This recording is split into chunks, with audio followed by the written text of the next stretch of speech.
noite, meus irmãos da Casa Espírita Consciência e Vida. Sejam todos bem-vindos a mais uma noite de reflexões, meus irmãos. Gratidão por estar aqui novamente, agradecendo ao convite, aos trabalhadores, à presidência da casa.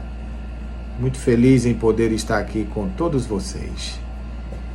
Vamos hoje refletir acerca de um tema importantíssimo para a nossa trajetória. Vamos refletir sobre a pluralidade das existências e a reencarnação. Mas antes disso, vamos juntos elevar o nosso pensamento ao Mestre Divino e agradecer Jesus por esta oportunidade bendita de podermos estudar o Teu Evangelho, onde aqui traremos reflexões acerca da nossa existência, acerca da continuidade da vida, e que possamos internalizar os conceitos aqui trazidos por Allan Kardec através da doutrina espírita e os conceitos trazidos através do Evangelho de Jesus. Gratidão a todos os companheiros encarnados e desencarnados que estamos juntos, estudando e aprendendo cada vez mais a proposta do nosso Mestre Divino. Muita luz e paz, e permanece conosco, Senhor, por todo sempre, que assim seja. Então, meus amigos, como falei, nosso tema é pluralidade das existências e reencarnação. Ressaltando que falar de reencarnação abre um leque muito grande, porque é um tema um tanto quanto vasto, e o tema está aberto, né? Reencarnação. E quando a gente estuda a reencarnação, pegando aqui o Livro dos Espíritos, mais precisamente no capítulo 4, quando ele vem abordar um capítulo só sobre pluralidade das existências, ele traz a reencarnação, a justiça da reencarnação, encarnação nos diferentes mundos, sorte das crianças depois da morte, sexo nos espíritos, parentesco, filiação, enfim. Tem uma infinidade de itens, de tópicos para a gente estudar, tudo relacionado à questão da reencarnação. Mas, como o nosso objetivo aqui é falar de pluralidade e reencarnação, então eu dei uma focada em algo mais amplo, dividindo em duas partes. Vamos estudar um pouquinho da pluralidade quando vamos falar dos reinos da criação e propriamente sobre reencarnação. E para isso, nós vamos trabalhar dois objetivos. O primeiro é explicar sobre o mecanismo de aperfeiçoamento dos espíritos. Quando a gente vem estudar a pluralidade das existências, é explicar esse mecanismo, né, de aperfeiçoamento dos espíritos ao longo das existências, ressaltando, claro, a justiça divina. E o outro é possibilitar o entendimento da reencarnação à luz da doutrina espírita. Então nós temos dois objetivos aí que vai nortear as nossas reflexões. E quando falo em pluralidade das existências, eu fui buscar esta palavra pluralidade, o significado dela propriamente dito, de como o dicionário traz para nós essa palavra pluralidade. E achei bem interessante no dicionário Oxford, no Google, que ele traz logo o primeiro tópico. Ele diz: pluralidade significa fato de existir em grande quantidade. Olha que interessante. Fato de existir em grande quantidade significa dizer que essa existência é em grande quantidade. Há uma pluralidade, né? Uma continuidade. E não é a doutrina espírita que está falando isso, é o dicionário.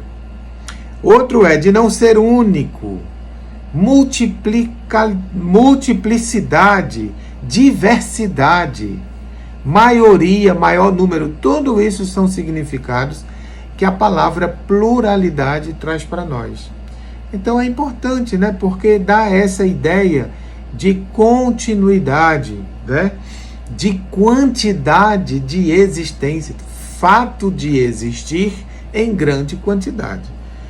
Então é legal porque é do dicionário, né? Não é só da doutrina espírita. Bom, e aí falar da pluralidade, a gente entra no campo dos reinos da criação, né? E lá no capítulo 1 do livro A Gênese, em seu item 34, ele vem falar, Kardec vem nos trazer sobre a pluralidade das existências, quando ele diz que pluralidade das existências, cujo princípio o Cristo estabeleceu no Evangelho, é uma das mais importantes leis reveladas pelo Espiritismo. Então Kardec já vem dizer para nós que a pluralidade das existências é uma lei das mais elevadas, pois que lhe demonstra a realidade e a necessidade para o progresso. Então, a pluralidade é uma lei e que traz para nós, né, nos clareia essa realidade, né, da necessidade do espírito progredir. Muito interessante, né? E aí ele continua: com esta lei, ou seja, a pluralidade das existências, o homem explica todas as aparentes anomalias da vida humana. Todas as anomalias da vida humana são explicadas pela lei da pluralidade das existências, segundo Kardec. Dentre muitas anomalias, ele cita umas: as diferenças de posição social, as mortes prematuras, que sem a reencarnação tornariam-se inúteis, né? Se tornariam inúteis à alma as existências breves. Ou seja, o que é que explica um espírito nascer e desencarnar de forma tão prematura, tão rápida? Só a reencarnação que vem explicar. A desigualdade das aptidões intelectuais e morais pela ancianidade do espírito que mais ou menos aprendeu e progrediu. Então, essas aptidões intelectuais, por que uns têm mais do que outros? Por que uns têm mais aptidões morais do que outros? Tudo isso, à luz da reencarnação, vem explicar para nós, né? A pluralidade das existências vem nos dar esses significados de tudo isso que acontece conosco nas nossas existências. E traz nascendo o que adquiriu em suas existências anteriores. Então o que nós adquirimos nas existências anteriores, ele não se apaga, fica no nosso subconsciente. E na existência atual, a gente vai colocando, né, esses conhecimentos, esses aprendizados de existências passadas, agora na realidade, na vida atual, a gente vai colocando isso, né, à tona. Trazemos essas informações do passado e ao longo da encarnação a gente vem aos poucos trazendo isso à tona. Leon Denis, no livro Depois da Morte, lá no seu capítulo 11, ele vem nos trazer uma reflexão interessante quando ele diz: a vida aparece primeiramente sob os mais simples, os mais elementares aspectos para elevar-se por uma progressão constante de formas em formas, de espécies em espécies, até ao tipo humano, coroamento da criação terrestre. Então, o benfeitor vem dizer para nós que o tipo humano é a coroação da criação terrestre. O homem, o reino hominal. Mas ele inicia-se, como ele falou aqui, aparece sob o mais simples. E é por isso que nós somos nascidos simples e ignorantes, né? E o benfeitor continua, quando ele diz: o sentimento da justiça absoluta diz-nos também que o animal, tanto quanto o homem, não deve viver e sofrer para o nada. Olha que interessante. Ou seja, existe um objetivo de estarmos aqui. Desde os animais, desde os minerais, até a nossa qualidade de humano tem um objetivo. Ninguém nasce, né? Ninguém vive, ninguém sofre para o nada. Tem um objetivo aí. Então, uma cadeia ascendente e contínua liga todas as criações, o mineral ao vegetal, o vegetal ao animal, e o animal, ao ente humano. Então veja as ligações que o Espírito Leon Denis traz para nós. O benfeitor traz para nós que há uma ligação que vem através dessa pluralidade de existências, essas conexões até a nossa vida humana, né? E aí, na questão 79 do livro Consolador, o Emmanuel responde uma pergunta interessante, quando lhe é perguntado assim: como interpretar o nosso parentesco com os animais? Né? E fica essa pergunta aí: nós temos parentesco com os animais? Como interpretar isso? Né? E Emmanuel vem nos responder: a escala do progresso é sublime e infinita. No quadro exíguo dos vossos conhecimentos, busquemos uma figura que nos convoque ao sentimento de solidariedade e de amor que deve imperar em todos os departamentos da natureza, visível e invisível. Olha que reflexão interessante Emmanuel traz para nós. Primeiro, ele diz que a escala do progresso é sublime. A escala do progresso é sublime, ou seja, ela vai acontecer, porque ela é divina, é do Criador. Depois ele vem dizer da questão, né, que nos convoca ao sentimento de solidariedade entre os seres visíveis e invisíveis. Essa solidariedade é exatamente a convocação de nós nesse processo das existências. Essa solidariedade entre os reinos mineral, vegetal, animal e hominal. Então, ele continua dizendo: o mineral é a atração, o vegetal é a sensação, o animal é instinto, o homem é razão e o anjo é divindade. Então, se a gente vai numa escala do mineral até o espírito puro, isso significa a pluralidade das existências. No livro O Problema do Ser, do Destino e da Dor, eu achei interessante essa afirmativa que Leon Denis traz quando ele diz: na planta a inteligência dormita, no animal sonha, só no homem acorda, conhece-se, possui-se e torna-se consciente. É interessante, porque esta consciência só no nosso reino de homem, é que a gente adquire essa consciência. Então, lá na planta está dormindo, no animal está sonhando, mas só no homem que isso se concretiza, né? E de forma bem rápida, para a gente só entender um pouquinho essa pluralidade das existências, eu só falar um pouquinho dos reinos, né? Então, no reino mineral é constituído de matéria inerte e não possui mais do que uma força mecânica. Os minerais não têm vitalidade e não têm movimentos próprios, sendo formado apenas pela agregação da matéria. São os chamados seres inorgânicos da natureza. A pedra, por exemplo, não apresenta nenhum sinal de vida. A pedra está ali. Ela não apresenta nenhum sinal de vida porque ela não tem vitalidade.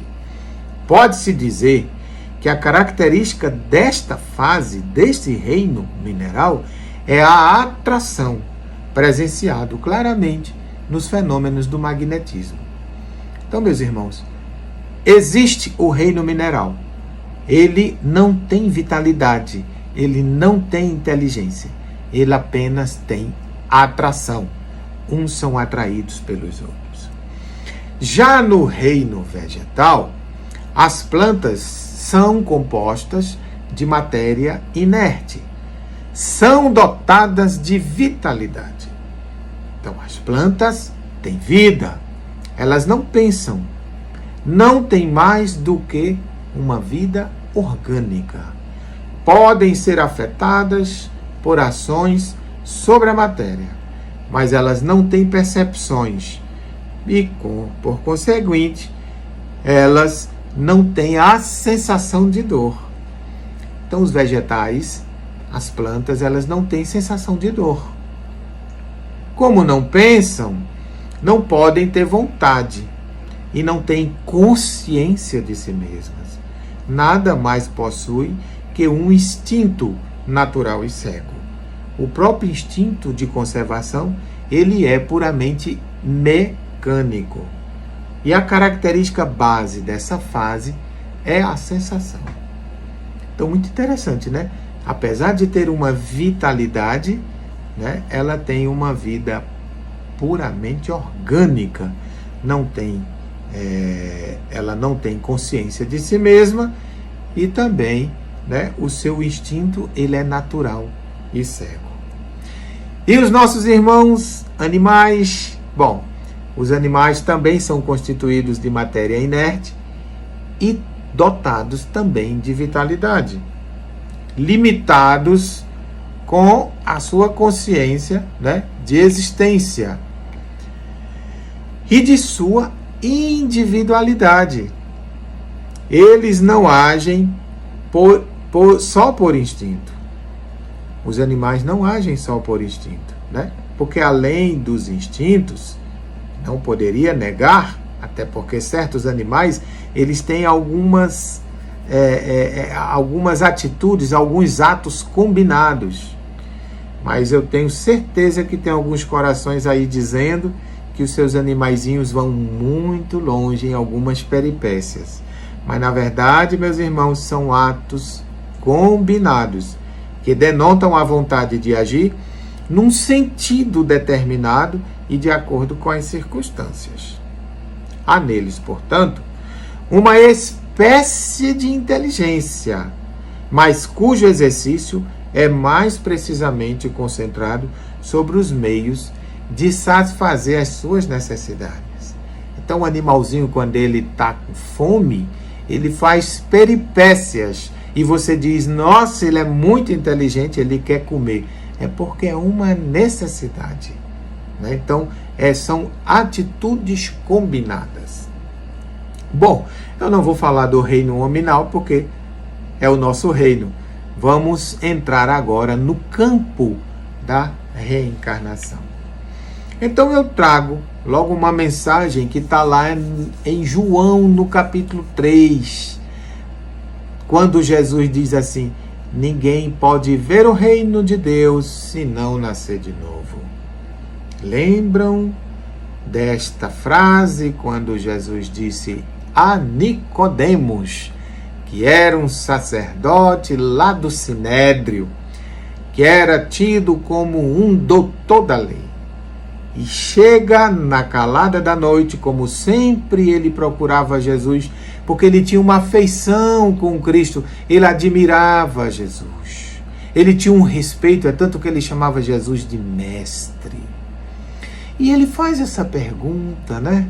Como que eu posso ganhar, né, o reino dos céus tão falado, como você diz, a todos os seus discípulos? E Jesus diz que ninguém pode ver o reino de Deus se não nascer de novo. E Nicodemos, sem entender, pergunta, mas como pode um velho como eu entrar no ventre da minha mãe para nascer de novo? E Jesus discorre numa paciência, numa amorosidade, né? E diz para ele, né? Faz uma outra pergunta, dizendo para ele, ora, se és doutor da lei, como não entendeis das coisas que eu te falo? Então, meus irmãos, a reencarnação, lá no capítulo 4 aqui do Livro dos Espíritos, na questão 166, Kardec vem perguntar como pode a alma, que não alcançou a perfeição durante a vida corpórea, acabar de depurar-se? E os Espíritos respondem, sofrendo a prova de uma nova existência. Sofrendo a prova de uma nova existência. Nova significa dizer que tem uma antiga. Então, sofrendo a prova de uma nova existência. Na questão 166A, Kardec continua perguntando, como realiza essa nova existência? Será pela sua transformação como espírito? Aí ele responde, depurando-se, a alma indubitavelmente experimenta uma transformação, mas para isso necessária lhe é a prova da vida corpórea. Então aí já dá para entender, somos espíritos e para nos depurarmos precisamos de estar estagiando na vida corpórea. Olha que interessante, precisamos do corpo para nos depurarmos. A cada existência, nós vamos adquirindo essa depuração, trabalhando incessantemente pela nossa transformação moral, é que a gente vai depurando-se, independente do corpo, da matéria que a gente escolheu. Na questão 166B, ele continua perguntando, a alma então passa por muitas existências corporais? E os espíritos respondem, sim, todos contamos muitas existências. Olha que interessante que o espírito, todos contamos, ele está dizendo ali, né? Todos contamos muitas existências. Os que dizem o contrário pretendem manter-vos na ignorância em que eles próprios se encontram. Esse é o desejo deles. Então, aquelas pessoas que não acreditam no processo da reencarnação continuam na ignorância, achando que você vai ter um fim infinito no inferno ou no céu. Foi assim que foi passado de geração em geração. Na questão 166C, Kardec continua perguntando, parece resultar desse princípio que a alma, depois de haver deixado o corpo, toma um outro? Ou então que reencarna em um novo corpo? É assim que se deve entender? E o Espírito responde sucintamente, evidentemente. Então, Kardec, a pergunta dele tem sentido, faz sentido, e o Espírito concorda, evidentemente. Então, nós, depois de haver deixado um corpo, tomamos um outro corpo e reencarnamos em um novo corpo, para assim darmos continuidade à nossa trajetória. No Evangelho segundo o Espiritismo, no capítulo 4, tem uma pergunta que é reencarnação. E o Espírito responde, é a volta da alma ou espírito à vida corpórea, mas em outro corpo, especialmente formado para ele, e que nada tem em comum com o antigo.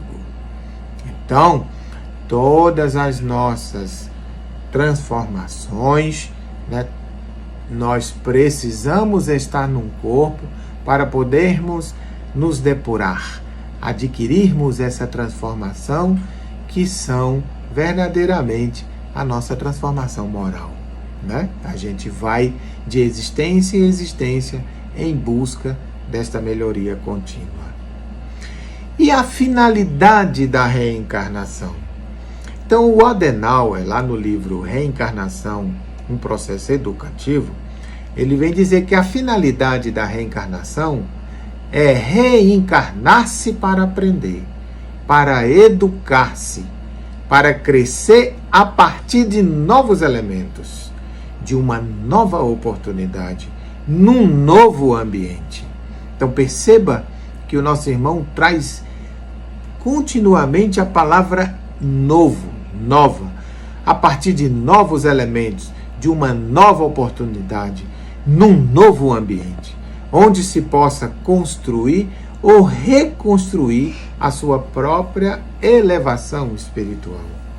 Então, meu irmão, somos nós que construímos ou reconstruímos a nossa elevação espiritual através das existências corpóreas, da pluralidade das existências, através das reencarnações, existências por existências. Nós vamos subindo de degrau em degrau, nos educando, crescendo e colocando e transformando em nós as nossas características, os nossos sentimentos.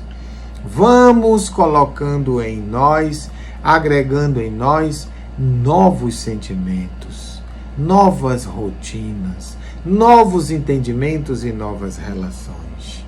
Né? Na questão 132, Kardec vem perguntar qual o objetivo da reencarnação. E os espíritos respondem: Deus lhes impõe a encarnação com o objetivo de fazê-los chegar à perfeição. Para alguns é uma expiação, para outros é uma missão. Então, perceba que a gente vai chegar à perfeição, mas para isso temos um objetivo: é reencarnar, reencarnar, reencarnar. Como disse Jesus no Evangelho de João, é preciso nascer de novo. Então a encarnação, continua, o Espírito tem uma outra finalidade, a de pôr o Espírito em condições de cumprir a sua parte na obra da criação. Então, com isso, meus irmãos, entendemos aqui que nós não encarnamos para tirarmos férias. Nós encarnamos para nos melhorarmos, para entendermos e buscarmos a proposta de Jesus, que é chegar a esta plenitude, a esta perfeição. E que para isso nós somos partícipes e somos convidados a colaborar com a obra da criação. De certo, nós encontramos aqui no planeta belíssimas praias, belíssimos lugares, onde é tão importante tirarmos férias, descansarmos, né? Buscarmos a sintonia com as florestas, lugares magníficos. O Brasil é de uma infinidade de beleza, mas nós não estamos de férias. Nós estamos aqui com um propósito: sermos partícipes e colaboradores com a obra da criação. Veja a responsabilidade a que somos convocados e colocados na cidade que estamos, no planeta que estamos, no país que estamos, para contribuirmos com a evolução do planeta, com a obra da criação. Na questão 171, no Livro dos Espíritos, Kardec pergunta em que se funda o dogma da reencarnação. E os Espíritos respondem: todos os Espíritos tendem para a perfeição. Olha que interessante, meus irmãos. Todos os Espíritos tendem para a perfeição. E Deus lhes faculta os meios de alcançá-la, proporcionando-lhes as provações da vida corporal. Então, para que a gente alcance essa perfeição, a gente tem que passar pela experiência da vida corporal. E o que é que nós estamos fazendo com a nossa vida atual, com a nossa encarnação? Isso é de refletirmos, né, meus irmãos? O que é que se nós temos a tendência de sermos espíritos puros, e que os Espíritos nos convocam aqui dizendo que para isso nós temos que passar pela prova da vida corporal, o que é que nós estamos fazendo nesse momento? Já entendemos isto? Já percebemos esse convite, esse chamado? Queremos ser perfeitos? Porque Jesus diz que nós seremos perfeitos. Então, o que é que nós estamos fazendo em busca dessa perfeição? Já nesta atual encarnação, participando desta vida corporal. É importante refletirmos sobre isso, né? E ele continua: a sua justiça, porém, a justiça divina, né, lhes concede realizar em novas existências o que não puderam fazer ou concluir numa primeira prova. Então, meus irmãos, esta agora, hoje, agora é a oportunidade de estarmos sempre fazendo o melhor que podemos. Sempre é importante refletirmos o que queremos desta encarnação, já sabendo e refletindo acerca da proposta de Jesus. O que estamos fazendo com o Evangelho do Cristo? O que estamos fazendo do nosso tempo, do nosso dia? Será que nós estamos aqui só para trabalharmos, ganhar o dinheiro, o seu salário, e comprar, e comprar, e comprar? Será que é só para isso? Será que esta perfeição divina nos colocou aqui só para isso? Para acordarmos, tomarmos café, irmos trabalhar. Almoçamos, retornamos ao trabalho. Jantamos, retornamos para casa, jantamos, dormimos e no outro dia começa mecanicamente tudo de novo? Será que é só para isso? Então, meus irmãos, vamos refletir que nós fazemos parte da construção, nós colaboramos com a obra da criação. Nós não estamos aqui só para alimentar a barriga, estamos aqui para transformarmos a nossa consciência e nos melhorarmos moralmente. Adenauer, ainda no livro Reencarnação, Processo Educativo, ele vem nos dizer que as provas e as expiações a que estamos submetidos decorrem de compromissos pregressos. Então nós temos compromissos de outrora, lá de trás, que fizemos, só que esquecemos, porque a providência divina nos dá o esquecimento, nos coloca um véu do esquecimento, porque seria um tanto quanto complicado lembrarmos de tudo do passado. Então nós esquecemos, e esse esquecimento tem um objetivo: é fazer com que a gente cumpra com os compromissos que nós assumimos. Tais compromissos, segundo Adenauer, são vulgarmente chamados de dívidas, cujos correspondentes processos de resgate chamo de educativos. Então Adenauer, ele chama essas dívidas de processos educativos, para que isso não fique tão pesado, né? Refletindo um pouco sobre essa palavra educativo, porque a gente, em algum momento, aprendemos que reencarnar era para pagar dívida, reencarnar era para sofrer. Não. Deus, na sua onipotência divina, jamais quer que seu filho sofra. O sofrimento é oriundo das nossas escolhas, mas Deus não nos criou para sofrermos. Nós fomos criados para evoluirmos. Agora, em algum momento das nossas existências, nós assumimos compromissos e não realizamos aquilo que tínhamos assumido. E aí cometemos equívocos, e destes equívocos vêm as consequências. Mas para isso estamos aqui. Para isso estamos aqui, em busca desse aprendizado, em busca dessa melhoria. Bom, e de tanto aqui a gente falar que vivemos no mundo de provas e expiações, né, eu trouxe aqui rapidamente um quadrinho que ele fala dessa classificação dos mundos. Então, os mundos primitivos, né, prevalece o instinto e a lei do mais forte. Nos mundos de expiações e provas, o mal predomina sobre o bem. Nos mundos regeneradores, o bem já prevalece sobre o mal. E é bom lembrar que nosso planeta agora, atualmente, está nesse processo de um mundo saindo dessa prova e expiação para o mundo de regeneração.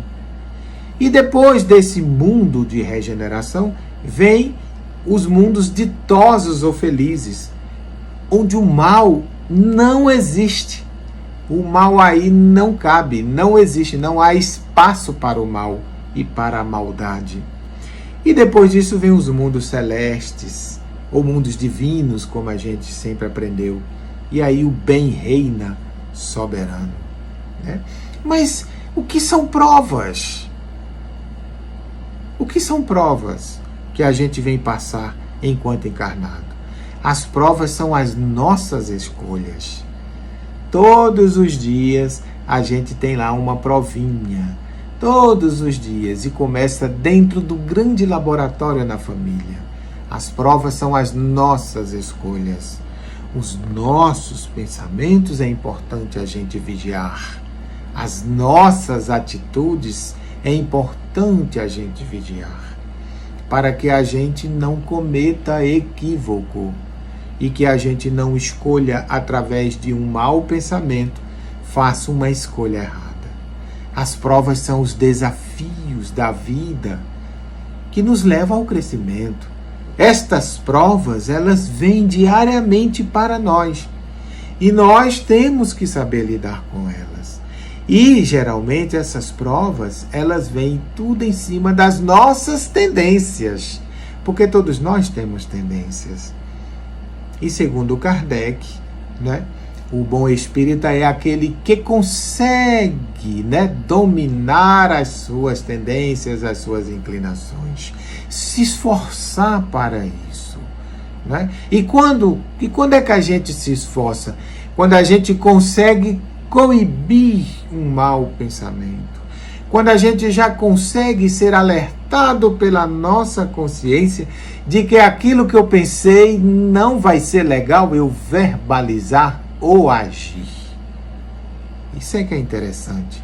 É a gente ter essa, né, consciência de que eu pensei em fazer algo, mas automaticamente eu repensei e não vou fazer. Porque se eu fizer, eu estou fazendo uma escolha errada. E esta escolha errada, dependendo do grau dela, pode me comprometer algumas encarnações futuras, alguns séculos para frente, por conta de uma escolha errada.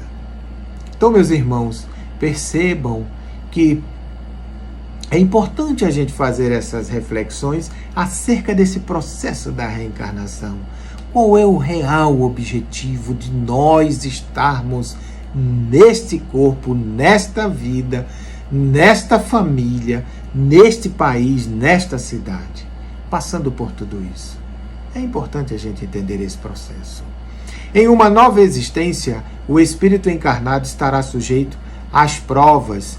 Quais são elas? A prova da paciência, a prova da tolerância, a prova do amor, da fé, da perseverança. Então, tudo isso são provas, né? Para a gente passar a resignação, a indulgência, né? Praticar a tolerância, abnegar-se de muitas coisas. É super interessante você começar a construir essas virtudes dentro de você. Paciência, né? Muitas das vezes acontece algo conosco que a gente já quer resolver de imediato. Calma, vai devagar, pensa primeiro, vai valer a pena essa capacidade de reação que nós temos, né? Reativo que nós somos, por conta ainda de um orgulho exacerbado, de um egoísmo que toma conta do nosso ser. Calma. Tenta suavizar o teu pensamento. Pensa. Eleva o teu pensamento ao ser maior. Não é? Sintoniza, busca uma frequência, busca uma vibração, busca a energia da gratidão, né? Suaviza a tua mente com a natureza, com o sol, com as estrelas, com a lua. Olha as plantas. Como é de um aprendizado olhar uma simples planta que está ao seu redor e você não percebe. Então tudo isso, meus irmãos, é a prática do amor, da paciência, da tolerância. Prova é o resgate escolhido por espíritos conscientes de seus débitos ou compromissos e necessidades. Isso é que é uma prova e a gente faz isso. A gente se compromete quando vai reencarnar lá no planejamento reencarnatório. É passado um filme antes da gente reencarnar e a gente escolhe as nossas provas quando já temos consciência. Bom, e o que são expiações? Expiações são experiências obrigatórias por termos utilizado o nosso livre-arbítrio, cometendo graves equívocos que podem ter envolvido terceiros impostos pela justiça divina. Então a expiação é algo mais complicado para o espírito, porque foram escolhas erradas, né? E principalmente essas escolhas, elas fizeram outros seres sofrer. E você fazendo outros seres sofrer, meu irmão, não tem jeito. Você vai ter que passar por essas expiações.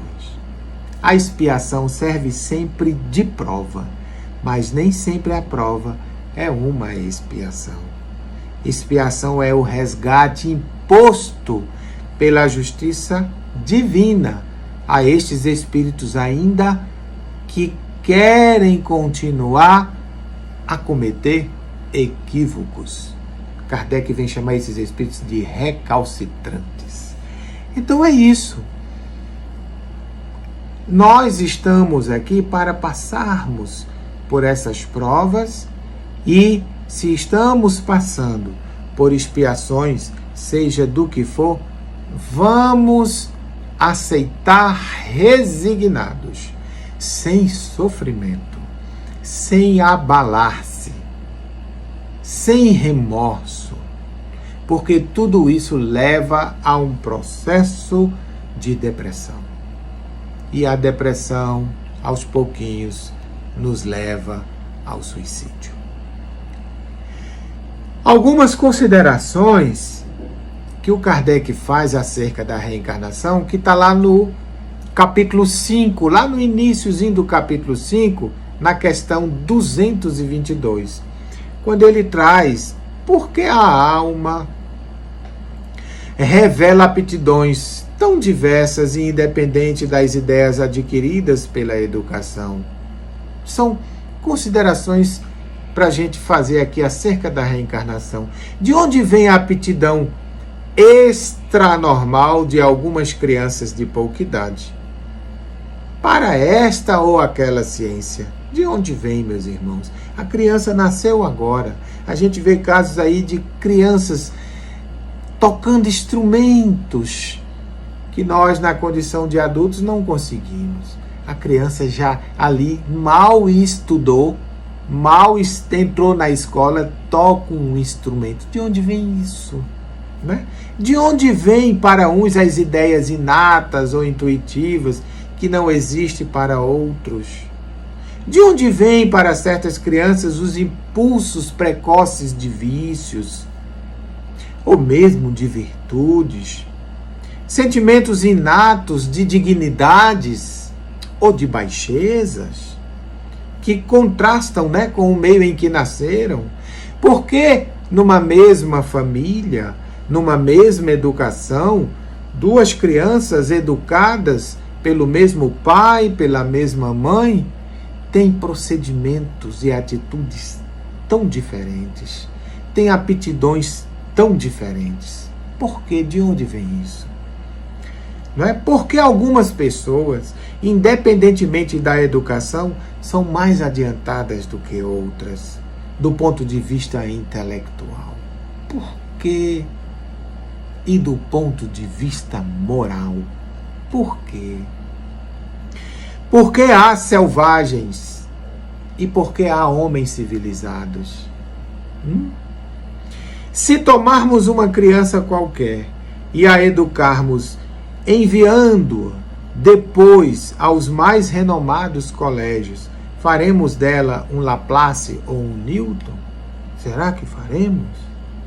Então, estas considerações Kardec faz lá na questão 222, porque nos leva a refletir tantas coisas que a gente vê e não tem mais como negar a pluralidade das existências através da reencarnação.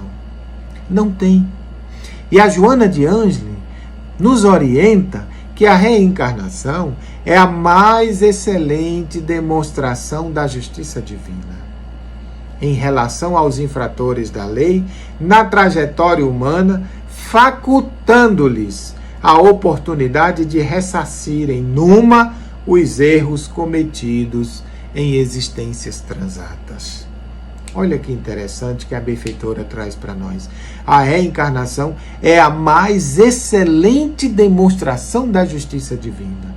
Então Deus, na sua justiça maravilhosa, nos oportuniza voltarmos em um outro corpo para passarmos por todas aquelas vicissitudes da vida que o Kardec tanto fala no Evangelho segundo o Espiritismo, as vicissitudes da vida, as provas, as expiações que nós temos que passar por ela.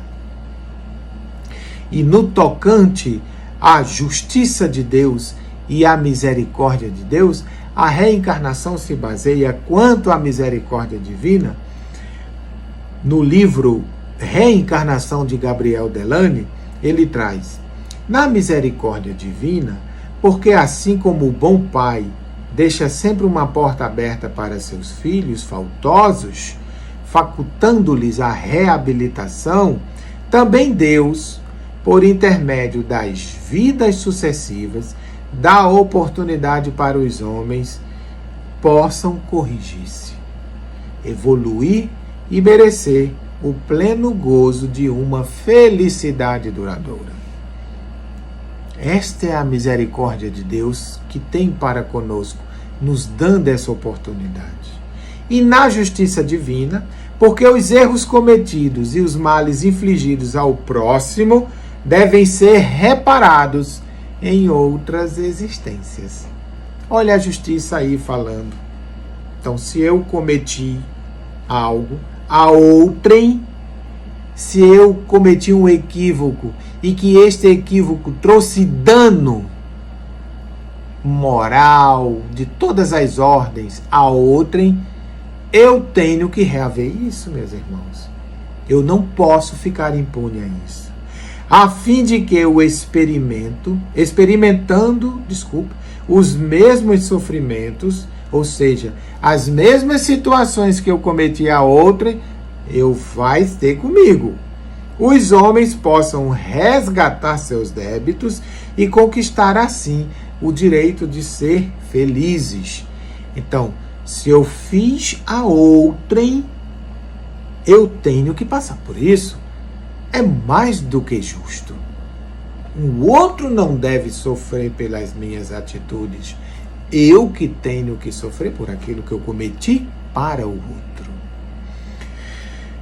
Em A Gênese, lá no capítulo 1, no item 36, é importante observar que com a reencarnação desaparecem os preconceitos de raças e castas, pois o mesmo espírito pode tornar a nascer rico ou pobre, capitalista ou proletário, chefe ou subordinado, livre ou escravo, homem ou mulher. Então é importante a gente ter esse entendimento, porque hoje, se eu estou adquirindo aqui uma pele branca e acho que é demais, não se iluda. Numa outra encarnação, você pode vir numa outra pele, meu irmão. Então, que possamos aceitar aquilo que nós trouxemos para esta encarnação. Porque numa você pode estar numa cor de pele, numa outra você pode estar com uma outra cor de pele.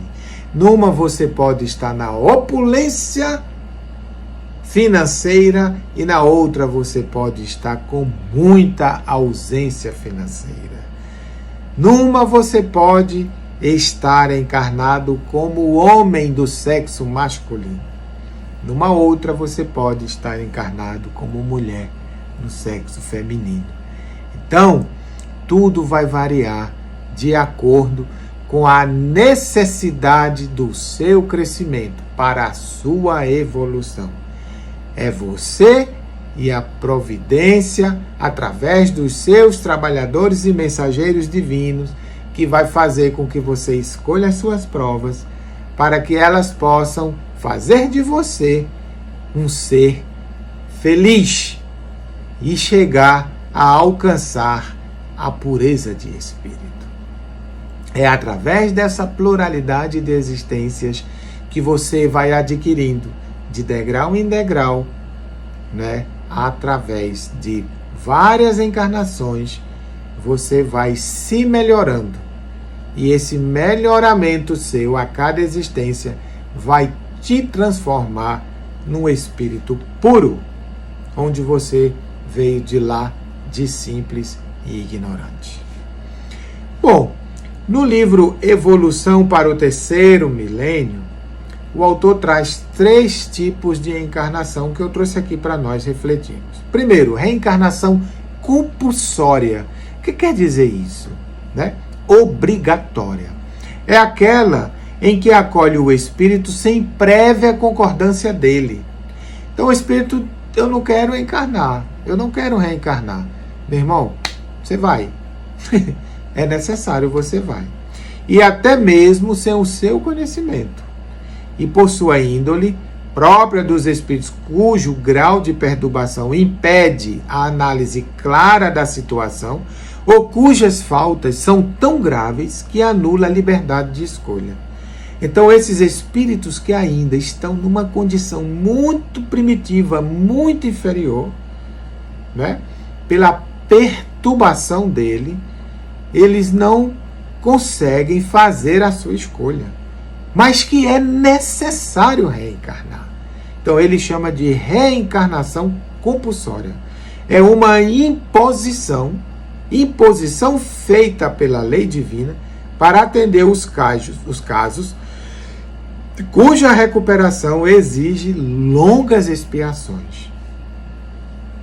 Então, é uma imposição feita pela lei divina, para que este coração possa, através de várias e longas expiações, e galgar o lugar dele lá na condição de espírito puro.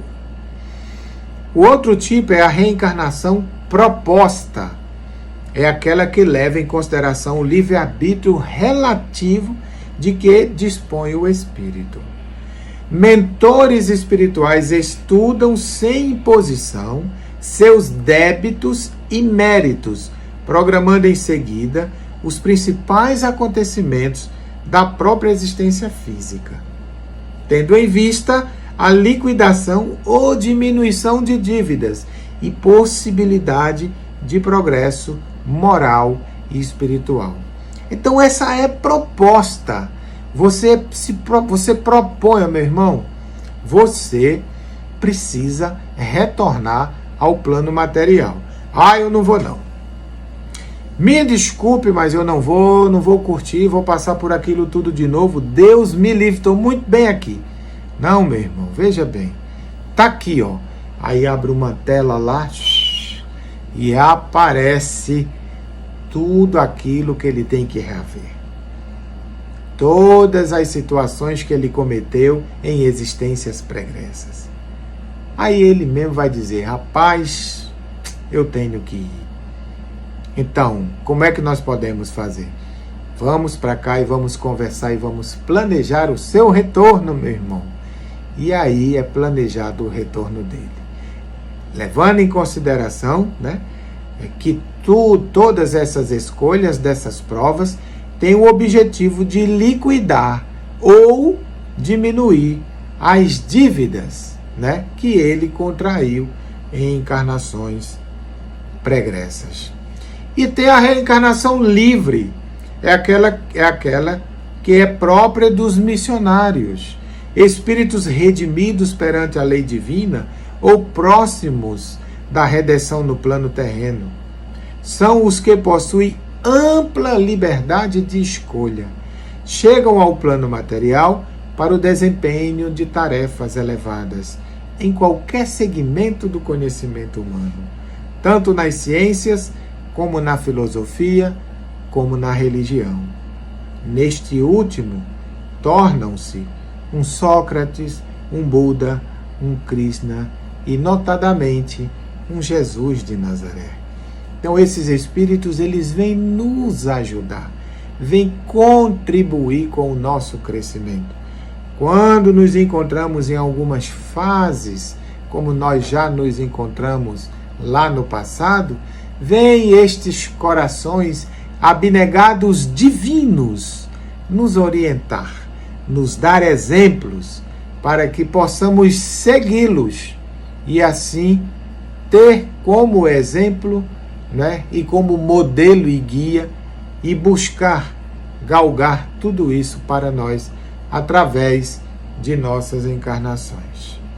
Então, meus irmãos, já partindo para finalizarmos as nossas reflexões de hoje, eu trago aqui uma mensagem que está no capítulo 31 do livro As Leis Morais, de Rodolfo Caligares, onde ele fala da influência do Espiritismo no progresso da humanidade. Achei interessante essa reflexão deste coração, porque nós somos espíritas, né? E somos uma minoria. Estamos aí em torno de 2%, numa estatística no mundo, em torno de 2%. É muito pouco, não é? Muito pouquinho aí de espíritas no mundo. Mas, enfim, qual a influência do espiritismo no progresso da humanidade? A natureza não dá saltos, ele inicia a reflexão.